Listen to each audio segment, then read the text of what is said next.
오늘 와서 우리 지사장님과 이야기를 나누는데 은혜를 제가 많이 받았어요. 또 하나님께서 우리 CTS 방송국을 통하여서 그동안에도 쉬지 않고 일하셨구나. 우리가 쉬지 않으시는 하나님을 늘 고백하는데 하나님은 정말 곳곳에서 쉬지 않으시는구나. 저는 우리 교회에서만 쉬지 않으신 줄 알았거든요. 근데 하나님께서 하나님의 나라의 지경을 넓혀 가시는 일에는 지치지도 않으시고 쉬지도 않으시는구나. 그러므로 이 험한 시대 속에서도 우리가 늘 믿음을 고백해야 되는 것은 우리 하나님이 우리와 함께 하시고 하나님의 선하신 역사와 능력을 우리에게 부어주시니 우리가 못할 것이 없다. 이기지 못할 것이 없다 하는 이 믿음의 고백이 온전히 우리 안에 있어야 될 줄로 믿습니다. 사람이 무엇으로 살아가는가 하는 것을 살펴보면 결국은 두 종류로 나누어지는 것 같습니다. 먹고 사는 문제에 집착하면서 살아가는 사람들이 있고 먹고 사는 것 너머의 가치를 바라보며 살아가는 사람들이 있습니다. 나는 먹고 사는 문제는 넘어섰어 라고 말하는 사람들도 사실은 대부분의 오늘날 현대인들은 다 먹고 사는 문제에 여전히 집착하고 살아가지요. 배고프지 않다고 그래서 나는 먹는 거 별로 신경 안 쓴다고 먹고 사는 데 집착하지 않는 건 아니죠. 그 다음에는 옷차림에 신경 쓰고 명품에 신경 쓰고 집 늘려가는 데 신경 쓰고 물질에 신경 쓰는 이 모든 것 자체가 결국은 먹고 사는데 여전히 굴복하며 살아가는 것이지요. 그러나 사람들 가운데에서는 이 먹고 사는 문제를 넘어서는 사람들이 있습니다. 더 고상한 가치와 하나님의 뜻이 있음을 알고 믿고 또 그것을 붙들고 살아가는 사람들이 있는 것이죠. 예수님 곁에 나올 때에 예수님을 통하여서 먹고 사는 문제를 해결받으려는 사람들이 많았습니다. 수많은 군중들이 예수님 곁에 있었고 예수님이 뭐 하신다 그러면 몰려들어서 예수님 곁에서 팬덤을 형성했지요. 예수님 주변에 팬이 얼마나 많았는지 모릅니다. 수천 수만은 되었을 것입니다. 그 사람들이 오병이어의 떡을 먹기도 하고 그러니까 예수님이 먹을 것도 해결해 주신 것 아닙니까? 그 은혜와 그 역사를 경험하면서 먹고 사는 은혜와 그 경험만 받는 사람들이 있어요. 고한도 안에서만 자기가 하나님의 은혜를 취사 선택해서 받는 사람들이 있죠. 여전히 펜에 머물러 있는 사람들입니다. 군중에 머물러 있는 사람들이지요. 그런데 예수님은 놀랍게도 그 많은 사람들이 예수님을 연호하고 환호하고 팬으로서 얼마나 그렇습니까? 팬층이 두꺼운 사람들일수록 얼마나 기가 살아요.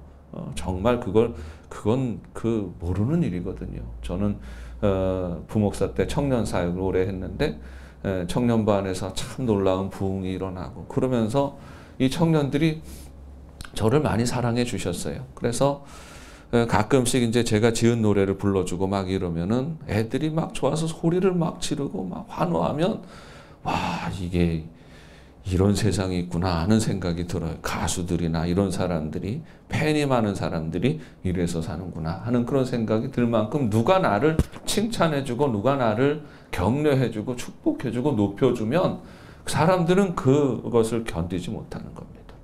근데 놀랍게도 예수님은 떠받들어주는 사람들이 주변에 다가올 때마다 그들을 경계하셨어요. 그들을 멀리하셨습니다.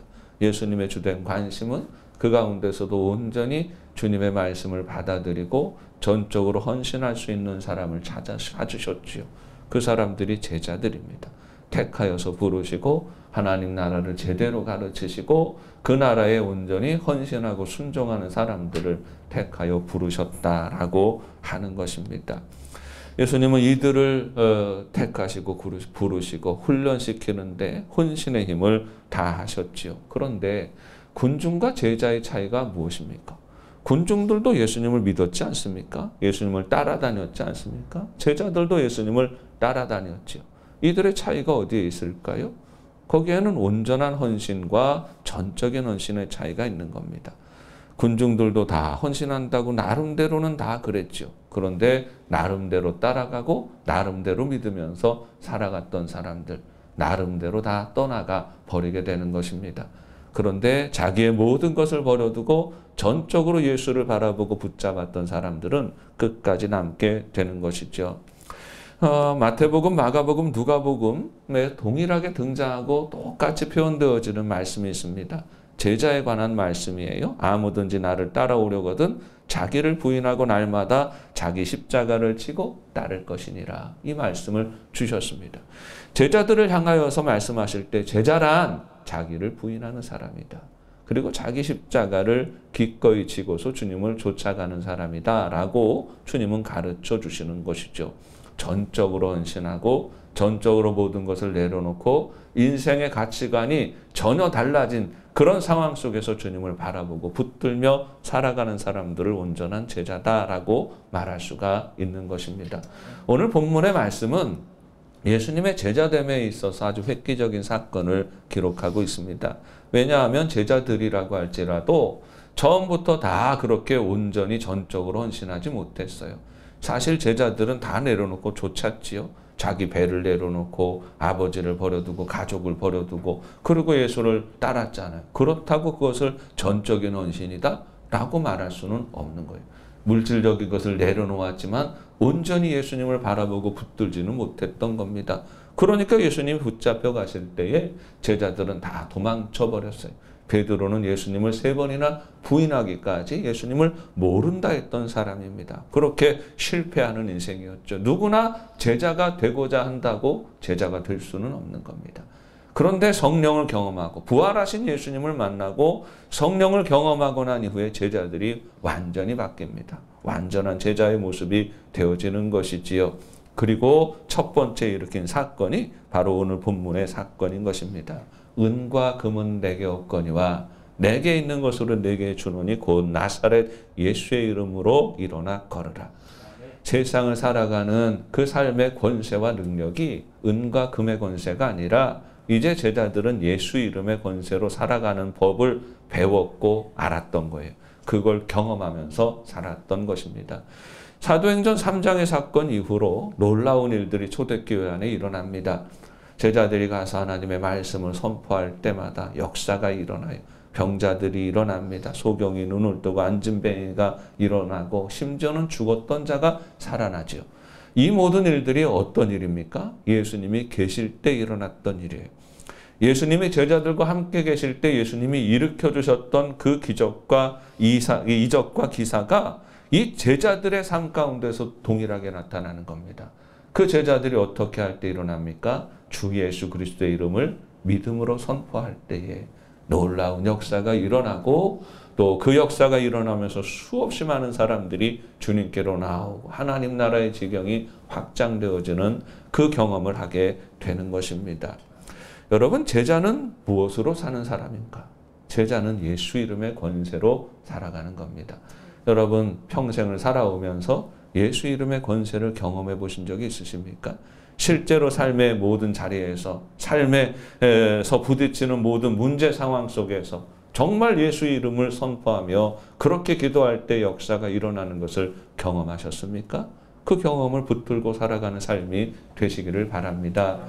저는 서울 사람이에요. 서울에서 고향이니까 나고 자라고 다 공부하고 부목사 사역도 거기서 다 하다가 어느 날 하나님께서 선하신 마음을 주셨던 거겠지요. 제 인생을 돌아보니 왜 그렇게 선택했을까 하는 생각도 들기는 하지만 어느 날 갑자기 마음 가운데 너 시골로 한번 가라. 아무도 가지 않으려고 하는 곳으로 가야 되지 않겠냐. 내가 그곳에 내 마음이 있다. 이 마음을 주시는 거예요. 기도할 때에. 그래서 그러면 제가 담임 목사 나갈 때 첫 사역지는 그렇게 가겠습니다 하고 제가 순종하니까 아주 속도감 있게 일이 진행이 되어서 제가 39살 나이에 경상북도 영덕의 축산 땅에, 축산 항구예요. 대게가 많이 나는 항구인데 그 항구에 축산교회 담임 목사로 부임하게 되었습니다. 시골은 아주 영적으로 민감하고 예민하고 아주 치열하게 붙는 곳이에요. 거기는 뭐 귀신도 많고 무당도 많고 그래요. 어느 날 부임한 지 얼마 안 됐는데 집사님 한 분이 신방을 가야 된다고 집사님 권사님이 오시는 거예요. 목사님 신방 가시더. 예, 어디로 갈까요? 우리 아무개 집사님 아들이 귀신 들려왔는데 거기 가서 목사님이 우리 능력 있는 목사님이 기도해 주시면 귀신이 떠나갈 줄로 믿습니다. 갑시다 그러는 거예요. 저는 귀신 쫓아본 적 없어요. 그래서 제가 그 순간에 많은 고민을 했습니다. 이럴 줄 알았으면 내가 옛날에 베레아 아카데미라고 귀신 전문적으로 쫓는 데 있었잖아요. 거기라도 좀 쫓아다닐 걸. 우리 어머님도 귀신을 쫓으셨는데 귀신 쫓을 때 옆에 가서 어떻게 하는지 좀 지켜나 볼 걸. 이런 생각을 그냥 공부하는 거, 신학 공부하는 시간 좀 내려놓고 귀신 쫓는 거 좀 배웠어야 되는데 어떻게 쫓는지도 모르겠고 당장 그 상황을 어떻게 모면할 방법도 없고 핑계대어서 신방을 거절할 수도 없고 난감한 거예요. 한 번도 만나보지 못한 귀신. 나도 무섭거든, 귀신. 세상에서 제일 무서운 게 우리나라 귀신 아니에요. 특히 처녀 귀신들. 도저히 이길 수 없을 것 같은데 나는 준비가 안 돼 있는데 가자고 하니까. 근데 담임 목사가 안 갈 수 있나요? 예, 갑시다 하고 가는데 가는 그 제 발걸음은 마치 도살장에 끌려가는 송아지 같아요. 어떻게 하나? 하나님 지혜를 주십시오. 기도하는데 제가 그 전에 아마존 정글에서 사역하는 동기 목사님에게 편지를 받은 것이 있어요. 근데 마침 그때 그 아마존 정글에도 귀신이 있어서 귀신 들린 그 아이가 그 교회로 나오게 되는데 그 선교사님도 한 번도 귀신을 쫓아본 적이 없는 분이 어떻게 할까 하다가 에이 모르겠다 하고 예수 이름으로 사탄아 물러가라, 귀신아 물러가라, 계속 그것만 했다는 거예요. 놀라운 건 예수 이름으로 외치니까 실제로 귀신이 떠나가더라. 다급하니까 그 생각이 나고 그 말씀을 붙들었어요. 그리고 가서 기도했어요. 정말 간절하게 마음을 담아서 안수하고 기도하고, 주님, 이 아들을 장악하고 있는 악한 귀신을 우리는 이길 수가 없습니다. 그러나 말씀을 의지하여 선포합니다. 나사렛 예수 그리스도의 이름으로 명하노니 너 악한 귀신아 이 사람에게서 떠나갈지어다. 아멘. 솔직하게 얘기해서 저는 기도하면서도 잘 못 믿었어요. 옆에 권사님들은 아멘하고 얼마나 크게 응답을 하시는지. 목사가 제일 믿음이 없어요. 기도하면서도 진짜 안 보이니까, 그때도 안 보이니까. 사람은 귀신 들려 있는데 안 보이니까. 근데 놀라운 역사는요, 예배를 딱 드리고 기도를 마치는데 사람의 정신이 돌아와 있어요. 멀쩡해져 있어요. 귀신 어디 갔냐고 그랬더니 저 문 밖에 나가 있대요. 그 다음에 하는 얘기가 자기에게는 귀신이 둘이 들어와 있는데 하얀 원피스, 분홍색 원피스 입은 그 귀신이 자기를 그렇게 괴롭히는데 목사님이 기도하니까 나가 있다고. 그럼 문 밖에 나가서 가지는 않아요. 계속 기도하다가 돌아왔어요. 돌아왔더니 다시 또 귀신이 들려가지고. 그렇게 한 달 정도를 계속 다니고 기도하고 물리치고, 제가 능력이 좀 많았으면 한 번에 다 물러갔을 텐데, 그런데 그 과정을 통하여 하나님은 저 안에 분명한 믿음을 주시는 거예요. 예수 이름의 권세, 그 이름의 권세를 믿는 믿음을 확실하게 부어주시죠. 예수님 이름을 외치고 예수 이름을 선포할 때 역사가 일어납니다. 제자는 뭐냐? 예수 이름으로 사는 사람들이에요. 은과 금의 권세로 살아가는 것이 아니라 예수 이름의 권세로 살아가는 사람이에요.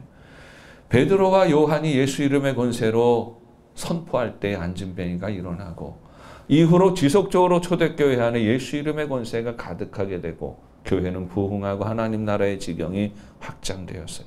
하나님 나라의 일들을 어떻게 감당하느냐, 하나님의 교회를 어떻게 섬기고 CTS 방송국은 어떻게 섬기느냐, 우리는 예수 이름의 권세를 의지해야 되는 거예요.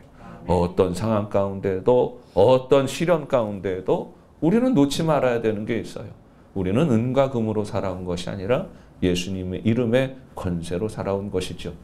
우리 지사장님과 잠깐 얘기를 나누는 가운데에 또 은혜를 또 많이 받았어요. 우리 CTS도 간증할 게 많더군요.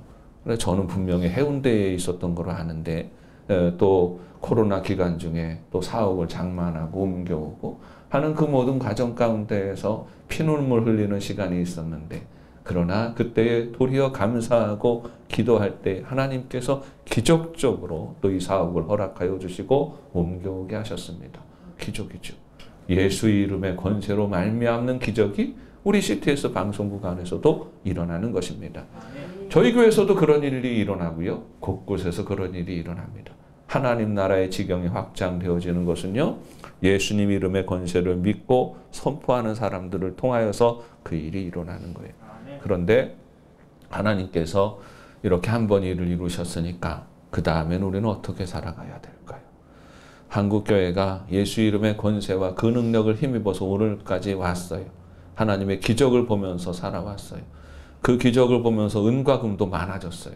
은과 금도 많아졌으니 이제는 은과 금의 권세로 살아가나요? 아니에요. 우리는 여전히 우리의 살 길은 예수 그리스도의 이름을 의지하며 살아가는 것이죠. 오늘날 많은 사역자들이 넘어지는 일이 있습니다.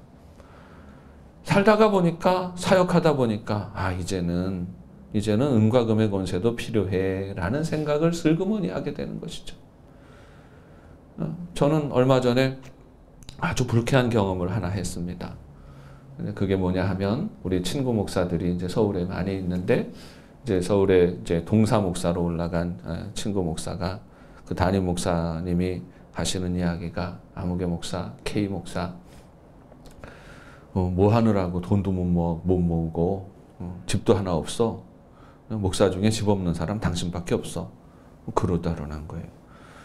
또 우리 아름아름 또 뭐 주변에서 몇몇 목사님들은 그렇게 집도 잘 장만하고, 그 교회는 부목사도 집을 장만했대요. 얼마 전에 분양을 받아가지고 집 장만해가지고 소위 말하는 영끌이죠. 영끌에서 집도 있는, 부목사도 집이 있는데 이제 담임 목사 될 사람이 집도 없어. 정신 좀 차려.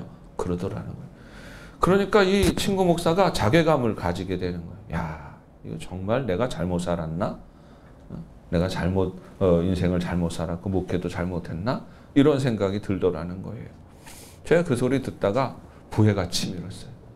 딱 치밀어 오르면서, 한국교회에서 목사로 인생을 살아가는데 집 가지고 사는 게 이상한 거 아니냐.